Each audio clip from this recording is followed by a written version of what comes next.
Olá, meu nome é Edson José de Souza Júnior, sou aluno de licenciatura em História da UniaSelv, turma Flex 5731. A tutora é a Josiane Amaral Góes Reis. Hoje a atividade minha é de socialização do estágio curricular 2. Vamos lá, né? A área de concentração optada no estágio curricular 1 foi História Política e Econômica. Portanto, no estágio curricular obrigatório 2 eu tenho que seguir a mesma mesma área de concentração.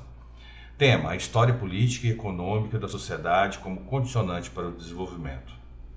Bom, a justificativa do presente estágio e que foi realizada no projeto e que resultou no paper e nessa socialização foi a que a gente deve entender que os grupos e as várias ações elas convergem de um certo modo a tornar mais ativo determinado domínio do conhecimento. Assim, todo olhar sobre as nuances históricas se dará a partir do viés da área de concentração, permitindo inclusive maior organicidade dos estudos envolvidos. Isso é uma fala de Borges Andrade, 2003, página 165.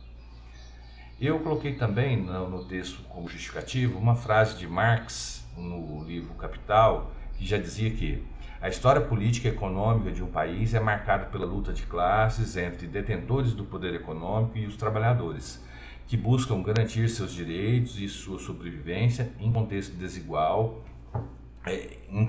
desigualdade, social e econômica. Desta feita, busca-se, a partir da relação entre história, política e econômica de um determinado povo, vislumbrar os condicionantes e os pressupostos do seu próprio desenvolvimento.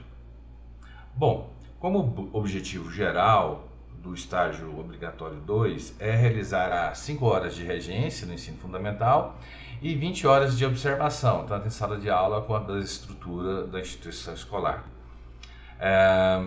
Os objetivos específicos é levantar as condições objetivas que se dá à prática pedagógica, compreender a dinâmica de sala de aula e a relação entre teoria e prática, identificar as habilidades, atitudes, valores importantes para favorecer a atividade de ensino e aprendizagem com foco nessa última e analisar o conteúdo histórico a partir da perspectiva política e econômica como pressuposto do desenvolvimento de cada sociedade.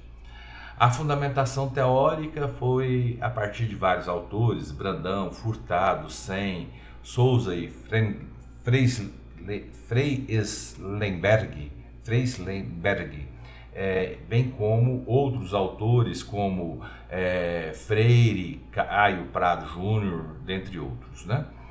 Bom, uma frase muito importante de Souza e Freislenberg, 2018, página 167, destaca que a educação é a mola propulsora para o desenvolvimento econômico de um país, a base sólida sobre o qual o país poderá se assentar. Daí ele fala, abre aspas, no momento atual, tem-se que a educação um dos âmbitos mais importantes para o desenvolvimento do país, pois ela atua como valorização e empoderamento dos cidadãos, permitindo o fortalecimento e a eficácia das redes de capital social e priorizando o desenvolvimento regional.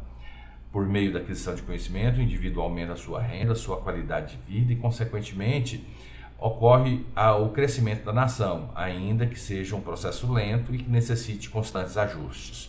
Então, a educação, e especificamente a educação de história, né, ela dá esse potencial a essa sociedade, ou seja, esse empoderamento crítico de análise. Freire, 1959, página 12, já indicava que, abre aspas, a história econômica do Brasil está intimamente ligada à história política do país, uma vez que as políticas governamentais desempenharam um papel central na formação da estrutura econômica do país e de sua determinação dos seus rumos ao longo do tempo. Na mesma linha, Caio Prado Júnior, 1945, página 23, afirma que, abre aspas, o processo histórico da economia brasileira é marcado por uma forte presença do Estado na economia, seja através da intervenção direta, seja através da política pública, que moldaram a estruturação econômica do país ao longo do tempo. Isso, de certa forma, nós vimos bastante, inclusive na aula que ministrei, sobre a Era Vargas, né? Bom, dentro dessa fundamentação teórica ainda, nós podemos citar a fala de Sen, né, que é a Amartya Sen, que diz que, sobretudo, que o crescimento é diferente do desenvolvimento econômico e o segundo, que é o desenvolvimento econômico, é sobretudo aliado dos pobres e não dos círculos abastados. Ou seja, não é só o crescimento através de PIB econômico, mas sim através de IDH, que demonstra algumas dimensões do desenvolvimento. Por óbvio que um índice como o PIB ou o IDH, eles não fornecem todos os elementos ou possibilidade de análise crítica, mas um é bem ligado, de fato, o PIB ao crescimento e o IDH ao desenvolvimento econômico. A ideia de desenvolvimento econômico representa a superação da ideia pura e simples de crescimento da riqueza, com uma mudança qualitativa na economia, de modo que não apenas as elites se beneficiem do aperfeiçoamento desse processo, mas também os operários. Isso é uma citação indireta de Furtado, 1967. Assim, enquanto o desenvolvimento econômico pressupõe múltiplas dimensões, econômica, social e ambiental, por exemplo, o crescimento econômico arrima-se apenas do crescimento econômico. Bom, como foi a metodologia? Primeiramente, o estágio curricular obrigatório 2 tem a necessidade de 5 horas de regência e 20 horas de observação. A escola eleita foi o Colégio Zenit, escola que já tinha o convênio com a Uniaselv, porque foi lá que eu fiz o estágio curricular obrigatório 1, e é uma escola tradicional aqui do nosso município. Realizou-se visitas à instituição, com o objetivo de fazer as tratativas para, e inclusive o planejamento junto com a professora supervisora, principalmente para que a atividade de regência não fosse uma ruptura, né, no planejamento dela. Foi registrados dados conforme o roteiro de observação e as atividades se desenvolveram em várias etapas, né? Visita inicial, leitura dos documentos institucionais, observância das aulas do ensino fundamental, bem como regências da aula do ensino fundamental e a confecção do paper e do relatório, né? Bom, dentro da observação e regência, eu trouxe 4 slides que traz todos os horários que permaneci na instituição e atividades que foram realizadas, né? Dia 27 foi observação, que eu estive junto do 8º, 6º e 9º período por 2 aulas, isso no slide de folha 10, né? Depois, ainda no dia 27, eu fiz observação. Aliás, teve uma regência no dia 27.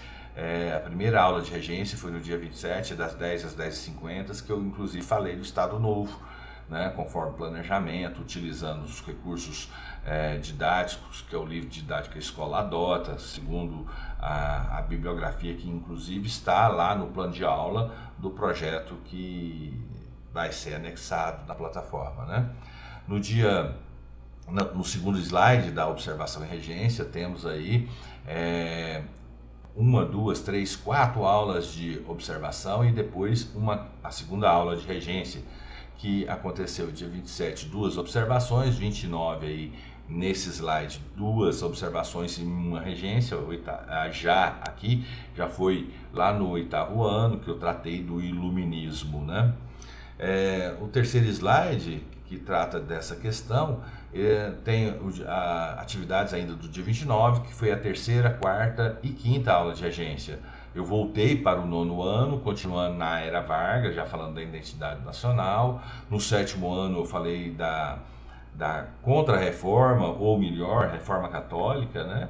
Utilizei também o livro didático e tudo mais, a última aula de regência foi no 6º ano, ou seja, eu passei pelo 6º, 7º, 8º e 9º, sendo que no 9º eu ministrei 2 aulas, ambas na questão da Era Vargas. E depois, hoje, né, dia 3/4, eu fiz 2 observações, né, no 6º e no 7º ano.